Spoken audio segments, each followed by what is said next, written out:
El mundo está lleno de actos que causan el sufrimiento de la gente, algunos causados por la naturaleza y otros por la guerra entre países. Pero ¿qué pasa cuando este tipo de actos son de una persona a otra, involucrando de por medio crueldad y maldad pura? Por eso el día de hoy daremos un viaje por los actos que hacen dudar que existe el bien en los hombres. Así que estos son los 5 peores casos de crueldad humana.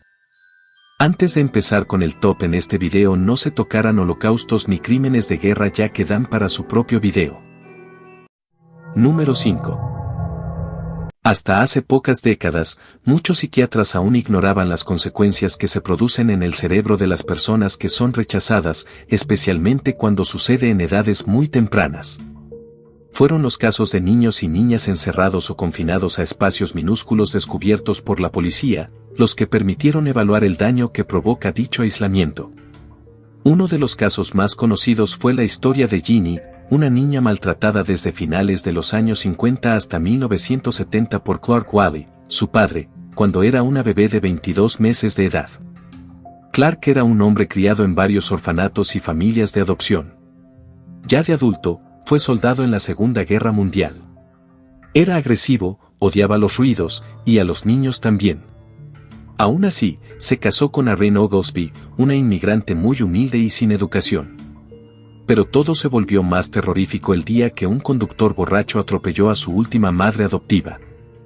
A pesar de su odio, los niños llegaron inevitablemente. Su mujer se quedó embarazada 4 veces. El primero de los niños, una bebé, fue abandonada en el garaje, muriendo a las pocas horas. El segundo falleció por complicaciones en el parto. Luego nació Johnny 5 años después, la desgraciada Ginny, a quien ni siquiera pusieron nombre. A los 22 meses, su padre la ató con una camisa de fuerza en su habitación y también amarró con unas cuerdas a una silla con orinal. Ginny tan solo podía ver el cielo y una parte de la casa de los vecinos a través de una pequeña ventana. La casa entera estaba blindada con chapas de metal y la luz era escasa. Su propio padre la alimentaba y tenía prohibido emitir cualquier tipo de sonido. Si lo hacía, era golpeada brutalmente como castigo. Para dormir, la acostaba metida en una jaula de alambre. Su madre y su hermano también tenían prohibido salir de la casa, pero estaban igualmente anulados y aterrados por aquella bestia humana que se paseaba por la casa con la pistola en la mano para intimidarles. Esta fue la vida de Ginny durante 11 años aproximadamente. Una vida de privación sensorial y aislamiento social. El caso fue descubierto porque su madre, quien ciega por cataratas, un día acudió a pedir ayuda al hospital. Entonces comenzaron las sospechas y dudas sobre el lugar donde vivía la misteriosa familia. Acudió una asistenta social que destapó el secreto y puso el caso en manos de la policía. Cuando los encontraron, Ginny no podía hablar y caminaba como un animal a 4 patas. Miraba puntos imaginarios en el espacio, como si estuviera ausente. Sufría malnutrición y era muy baja para su edad. Los policías pensaron que tenía unos 6 años y no 13 como era realmente. Al comprobar que no podía hablar, pensaron que era una niña con autismo de 6 años. Número 4. Mary Flora Ball nació el 26 de mayo de 1957 en Newcastle, Inglaterra. Su madre Betty ejercía de prostituta, lo cual ocasionaba que en algunas ocasiones desapareciera por supuestos viajes de trabajo en la ciudad de Glasgow, Escocia. Su madre, con tan solo 15 años de edad, concibió a la pequeña Ball.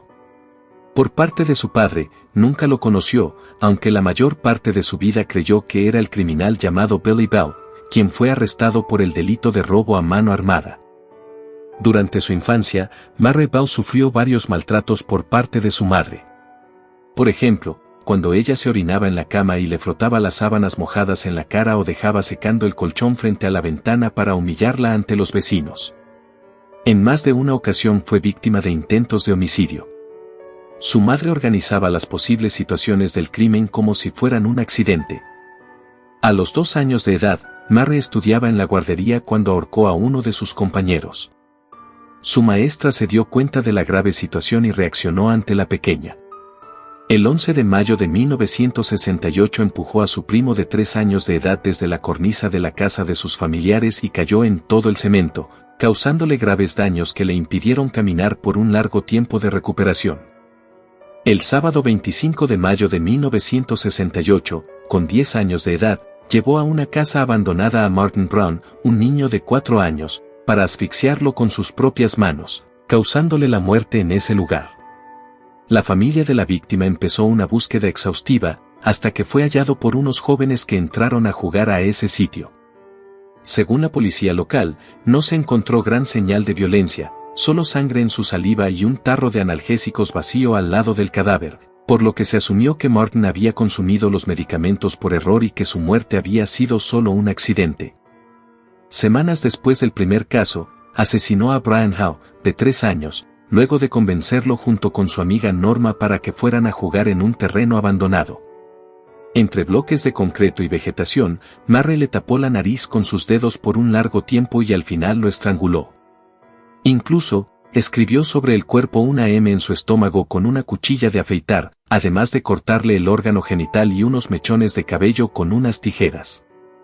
Durante la investigación de la muerte del pequeño, Murray y Norma se convirtieron automáticamente en sospechosas. El día en que el cuerpo de Brian Howe fue sepultado hubo testigos que afirmaron ver a la chica sonreír de una manera descarada y poner sus manos sobre su rostro luego de tocar el ataúd durante la ceremonia de entierro.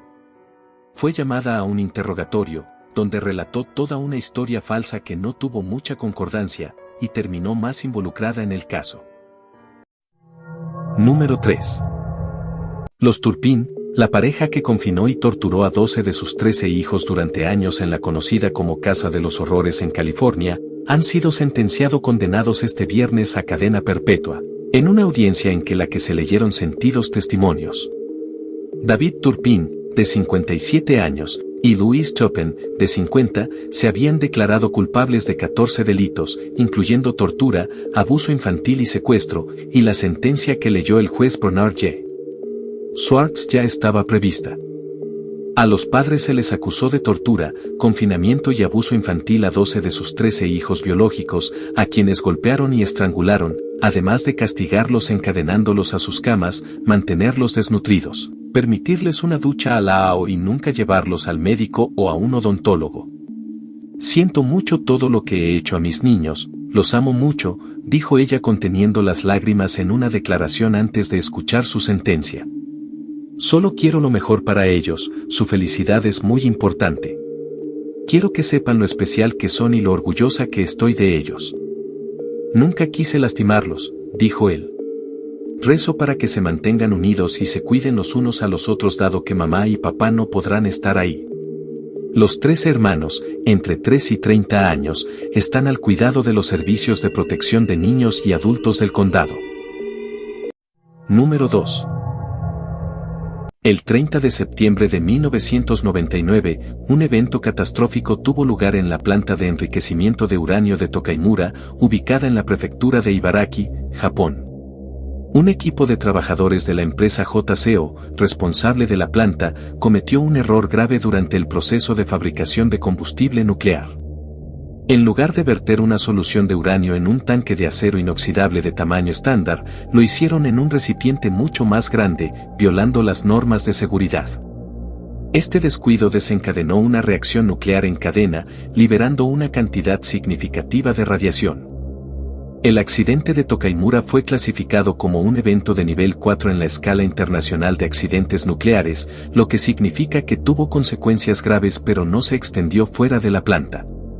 Sin embargo, el impacto en los trabajadores que estuvieron expuestos a la radiación fue devastador. 3 trabajadores fueron hospitalizados de inmediato, 2 de ellos fallecieron poco después. Uno de los trabajadores que sobrevivió, Isashi Ouchi, se enfrentó a un futuro incierto. Isashi Ouchi, un trabajador de 51 años, recibió una dosis de radiación extremadamente alta, superando en 17 veces el nivel letal. Su cuerpo fue expuesto a una cantidad de radiación tan intensa que sus células fueron destruidas, causando un daño irreversible a sus órganos internos. A pesar de los esfuerzos de los médicos por salvarlo, su cuerpo se deterioró rápidamente. Los síntomas de la enfermedad por radiación se manifestaron de manera brutal en Ouchi. Su piel se desprendió, sufrió quemaduras graves, su sistema inmunológico se debilitó y sus órganos internos comenzaron a fallar. La radiación había dañado su ADN, provocando mutaciones que lo llevaron a un estado de agonía constante. La situación de Ouchi planteó un dilema ético complejo. Los médicos se enfrentaron a la difícil decisión de desconectarlo del soporte vital, ya que su sufrimiento era insoportable y no había esperanza de recuperación. Sin embargo, la familia de Ouchi se opuso a la desconexión, argumentando que él tenía derecho a vivir, incluso si esto significaba un sufrimiento prolongado. El caso de Ouchi generó un debate público sobre la eutanasia y el derecho a morir dignamente.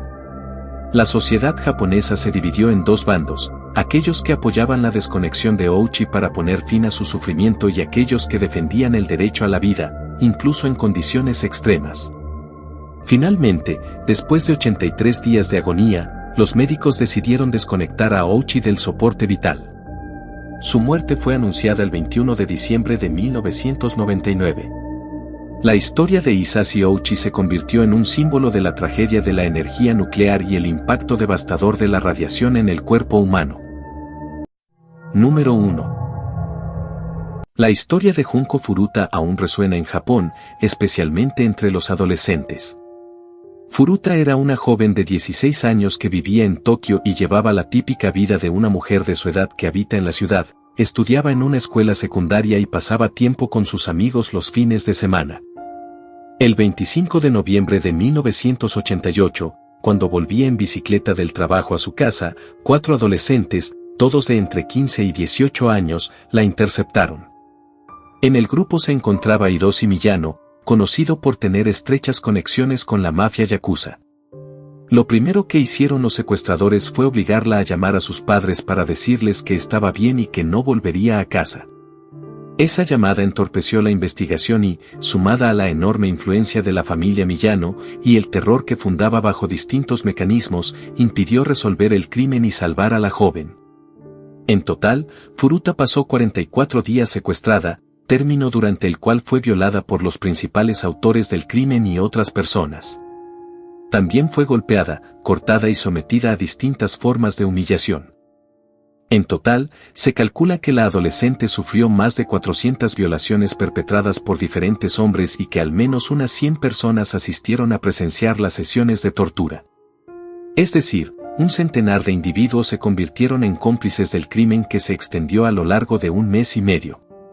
Luego de que uno de sus secuestradores, Miyano, perdiera un juego de mahjong, descargó su furia en Furuta, acompañado por el resto de la banda, la prendieron fuego desde sus extremidades causando, finalmente, su muerte el 4 de enero de 1989. Pasaron 3 meses hasta que el cuerpo fuera hallado en las afueras de Kioto, dentro de un contenedor lleno de cemento. El juicio por el crimen fue escandaloso. Como la mayoría de los captores era menor de edad en el momento del delito, las penas fueron leves. Hiroshi Miyano, el líder del grupo, fue el que recibió la pena más alta, estuvo 17 años detenido. Los otros 3 adolescentes pasaron 8 años en la cárcel. Por la brevedad de las condenas, todos fueron liberados con menos de 40 años.